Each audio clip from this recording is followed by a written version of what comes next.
No new JJK chapter this week, but don't worry, I got your fix. Today I'm going to go over some viewer questions, but spoilers beware if you're not caught up on the manga. Alright, so first up today we got this question from Pluto who asks, can Ouii swap a soul into a body that has no soul?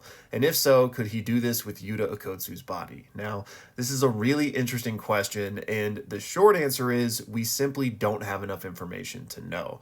But if we take a little bit of a longer look at this, maybe we can glean something. So what we know about Ouii is that his technique at its base level is teleportation, right? He's zooming all over the map with this technique. And then only recently did we find out he could apply that in order to swap souls.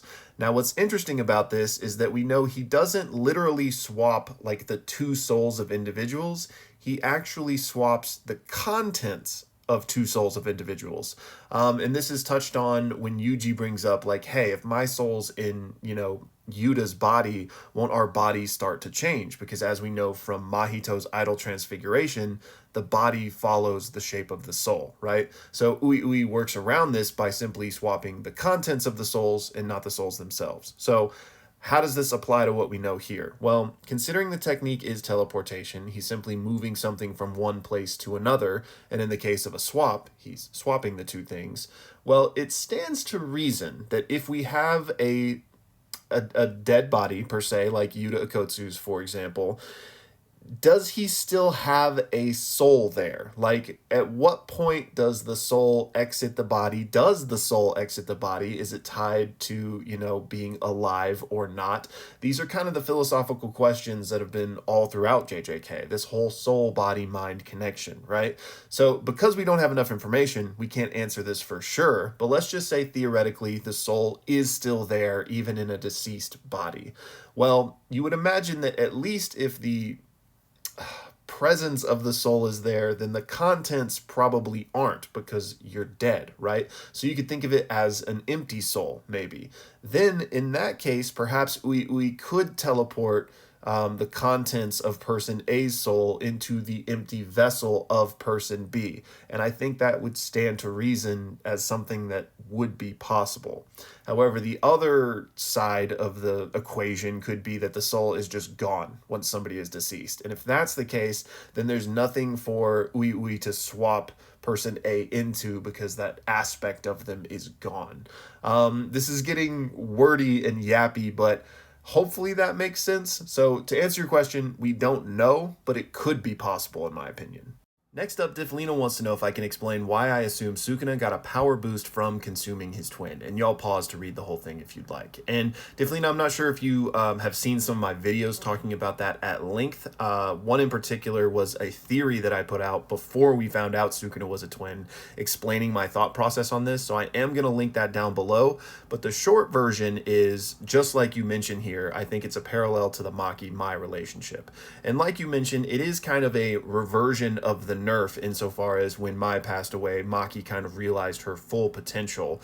And it's not necessarily like an insane just power boost no matter what, because you're just really unlocking your handicap, right? So I think that's what happened to Sukuna, but it's just that, Sukuna is built different on top of that. Like, he's an insane prodigy, the master of Jujutsu, the king of curses, but he just also so happened to be put in a position where he had a power boost akin to the likes of Maki. So I'm not saying every twin that is in that situation is going to be like one of the most powerful people in the universe, but when the stars align, they just so happen to get a crazy boost. I mean, if you think about where Maki was to where she became, like, that's an insane growth curve, right? So now just apply that same exponential growth to somebody like Sukuna, somebody that had the kind of innate talent and stats that he already had.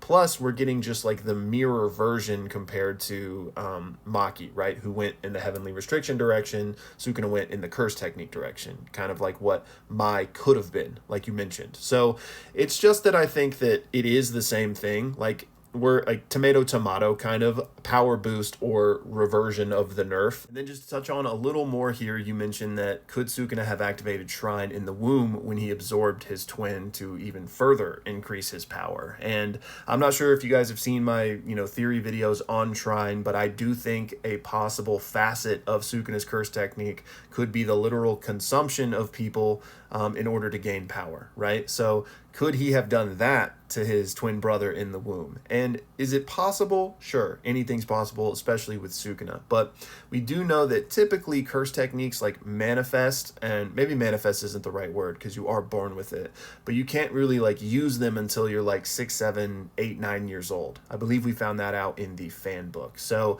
a still in womb Sukuna, I don't think would have access to his curse technique. And obviously, a fetal Sukuna wouldn't have consciously used the curse technique. So maybe it just kind of happened. So is that possible? Sure, but I think it's sufficient enough to explain his power level at this point simply from the twin boost, if you will. But, you know, once Sukuna is born and gets a little bit older, starts using the curse technique, I certainly think it's possible he could have been, you know, consuming people to even further increase his power.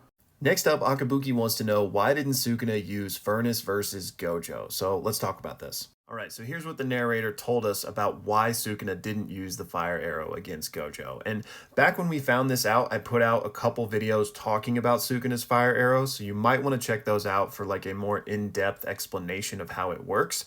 But what he said was, on top of constantly altering the necessary conditions for his barrier techniques, the repeated use of binding vows to alter his effective range meant that during his battle with Gojo, the furnace remained cooled, as Sukuna didn't have the freedom to unseal its flames, basically saying he couldn't use it against Gojo. And the simple explanation as for why is because the way he has fire arrow set up is that it's very slow moving and it can only target one person, right? In order to get around this, he kind of combines it with his domain in order to hit a massive area and to be essentially instantaneous. But the way that works is because he uses cleave and dismantle to kind of create these explosive particles like all over the place everywhere. So there's some certain threshold that he has to meet in order to use the fire arrow that way.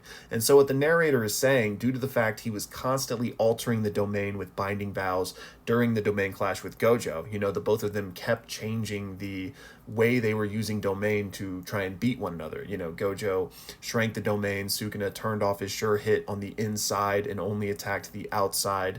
Because of this, the normal conditions that Sukuna would have set up to use the fire arrow weren't in place. So it's not as if Sukuna was holding back or simply just decided not to use it for whatever reason. He couldn't use it against Gojo. Now, theoretically, he could have tried to use the non-domain version, which again is the one that moves very slowly and can only hit one person.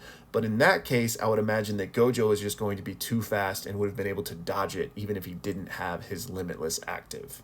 Next up, we got this question from All That's Found, which is in response to a video I put out the other day where I talked about the fact that, you know, Nomi can hit a Black Flash with his technique because his ratio technique involves striking, and Black Flash is all about the precise application of cursed energy on an attack, on a strike. So somebody like Nomi or somebody like Nobra with her resonance technique, with her hammer, you know, they are capable of hitting Black Flash with the technique. However, that's not true of everyone's technique, right? Because you're not going to see a Black Flash piercing blood because it just doesn't make sense in the same way, right? So does that give people an advantage that can hit a Black Flash on their technique?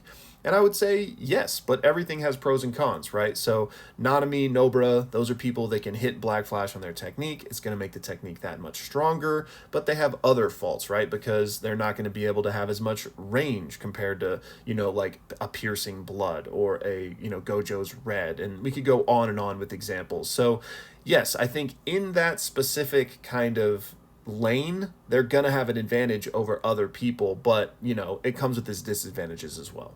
Next up, got this question from Jack, who is wondering if there was some part of JJK's power system I wish was expanded on more. And yes, everything, to be honest. Like, just give me all the information because I love the way Gege has built out this system. But I totally agree with you, Shikigami, for sure. In addition to that, I would love to know any and everything about binding vows and a little bit more about barrier techniques, just since they seem to be so foundational to everything. And then finally for this video, Isaiah wanted to know what some of my favorite superheroes were, DC or Marvel. And I was a Batman kid growing up. And I mean, I still love Batman to this day. But Batman and Teenage Mutant Ninja Turtles were like the main two I was obsessed with. And I know TMNT isn't DC or Marvel, but it's kind of Marvel.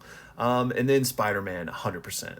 That's all for this one, y'all. Thank you so much for the support, and thank you for watching.